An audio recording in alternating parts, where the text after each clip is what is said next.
उत्तर प्रदेश के एक छोटे से गांव भीखनपुर में जन्मा राजू दुनिया की भीड़ में एक नाम मात्र था। फटे पुराने कपड़े, पांव में चप्पल तक नहीं और रोज पेट भरने की लड़ाई, यही थी उसकी जिंदगी। क्या मैं भी एक दिन कुछ बन पाऊंगा? उसने माँ से पूछा। माँ ने मुस्कुरा कर कहा, राजू बेटा, मेहनत करोगे तो किस्मत भी झुक जाएगी। भगवान बुद्ध ने कहा है, असली संपत्ति बाहरी नहीं, आंतरिक प्रयासों में छिपी है। ये शब्द सीधे उसके दिल में उतर गए।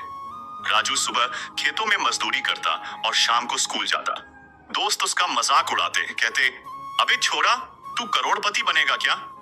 राजू हंसता, पर अंदर ही अंदर एक आग जल रही थी। गौतम बुद्ध की एक किताब में उसने पढ़ा, मनुष्य जैसा सोचता है वैसा बन जाता है। बस उसी दिन से उसने ठान लिया, सोच बदलो, जीवन बदल जाएगा।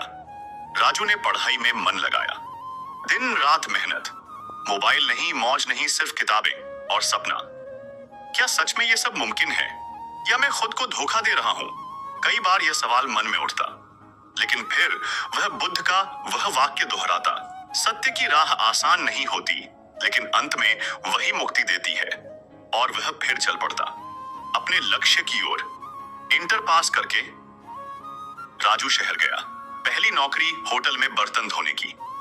दिन भर गर्म पानी से जले हाथ, रात को फटी चादर पर नींद। क्या यही जिंदगी है? वह रो पड़ा। तभी उसे याद आया, इतिहास नहीं बनाते। राजू ने ठोकर को भी गुरु बना लिया और सीखा धैर्य, समर्पण और तपस्या, यही असली अमीरी है। कुछ सालों बाद उसने कंप्यूटर सीखा। धीरे धीरे टाइपिंग से लेकर डिजाइन तक सब सीख गया। राजू, तुझमें कुछ बात है, ऑफिस का मैनेजर बोला। यही वो पहला दिन था जब किसी ने उसकी काबिलियत को पहचाना। उसकी आंखें नम हो गईं, लेकिन इस बार ये आंसू हार के नहीं थे, ये उम्मीद के थे। एक रात सोते वक्त एक आइडिया आया, क्यों ना गांव के बच्चों को ऑनलाइन पढ़ाई सिखाई जाए। लोग बोले, पागल हो गया है, गांव में इंटरनेट भी ढंग से नहीं चलता। राजू बोला, हंसी उड़ाओ, मगर मैं रुकूंगा नहीं। बुद्ध का वाक्य उसके होंठों पर था, जो अपने विचारों पर अड़िग रहता है वही संसार को बदल सकता है। और उसने शुरुआत की 5 बच्चों से। धीरे धीरे उसके ऑनलाइन क्लासेस पॉपुलर होने लगे। 1, 2, फिर 10, फिर 100 बच्चे जुड़ने लगे।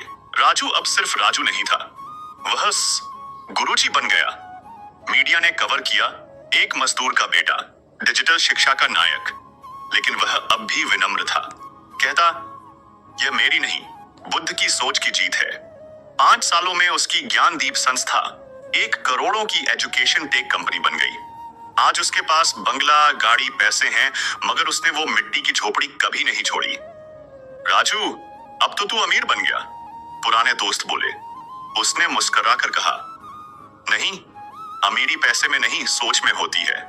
एक दिन एक बच्चा पूछ बैठा, गुरुजी, आप तो गरीब थे, फिर अमीर कैसे बने? राजू ने मुस्कुरा कर कहा, बुद्ध ने सिखाया, परिवर्तन बाहर नहीं, भीतर से शुरू होता है। जब तुम खुद को बदलना शुरू करते हो तो पूरा ब्रह्मांड तुम्हारी मदद करता है। बच्चे की आंखों में चमक थी और यही राजू की असली कमाई थी। आज राजू स्कूलों, कॉलेजों, जेलों, गांवों में जाकर यही संदेश देता है, मत सोचो कि तुम क्या नहीं कर सकते, सोचो कि क्या करने से तुम खुद को साबित कर सकते हो। बुद्ध की शिक्षाएं आज भी उतनी ही सशक्त हैं। अगर एक मजदूर का बेटा करोड़पति बन सकता है, तो आप क्यों नहीं? जागो, सोचो, उठो और तब तक मत रुको जब तक लक्ष्य पूरा न हो जाए। राजू सिर्फ एक नाम नहीं, वो एक प्रतीक है उस हर इंसान का जो अपने हालातों को नहीं, अपनी सोच को बदलने में विश्वास रखता है। गरीबी कोई अभिशाप नहीं और अमीरी कोई चमत्कार नहीं, ये तो बस उस आग का परिणाम है जो आपके भीतर जलती है। अंत में बुद्ध कहते हैं, आपका भविष्य आज के कर्मों पर निर्भर करता है।